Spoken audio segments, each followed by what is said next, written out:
Hello everyone, DJI এর নতুন drone DJI নিও আজকে কিনতে চলে এসেছি বসুন্ধরা সিটি কমপ্লেক্সে। সো দেখতেই পাচ্ছেন আনবক্সিং চলছে। এইখানে প্রথমে যেটা আছে ড্রোন, এটা দেখতে পাচ্ছেন ড্রোন আছে এবং ড্রোনের সাথে এইখানে বেশ কিছু জিনিস থাকে। সেগুলো হচ্ছে ব্যাটারি থাকে তিনটা, ব্যাটারি হাব থাকে হচ্ছে একটা, আর এইখানে দেখতে পাচ্ছেন যে আরেকটা জিনিস দেখতে পাচ্ছেন যে রিমোট কন্ট্রোল, এটা হচ্ছে অ্যানালগ। তারপরে এখানে দুইটা, একটা USB C to C cable থাকে, স্ক্রুড্রাইভার থাকে, দুইটা প্রোপেলার থাকে, এইখানে ম্যানুয়াল থাকে, চার্জিং হাব তো বললামই আপনাকে, আর ব্যাটারি থাকে হচ্ছে 18 মিনিটের তিনটা, আর প্রোপেলার গার্ড থাকে।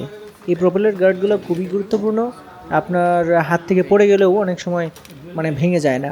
এখন যেটা করছি, আমার এখানে ডিজিআই ফ্লাই যে অ্যাপটা আছে, এটা কিন্তু প্লে স্টোরে পাওয়া যায় না, এটা অ্যাপ স্টোরে এবং গুগলে সার্চ করে পরে ডাউনলোড করে করতে ইনস্টল করতে হয়। আমার ফোনে ইনস্টল করে নিয়েছি এবং এই দেখতে পাচ্ছেন ডিজিটাল শপের নাজমুল ভাই এটাকে অ্যাক্টিভ করে আমাকে ওকে করে দিচ্ছে, মানে ফ্লাই করে তারপর একদম ফাইনালি ওকে করে দিচ্ছে।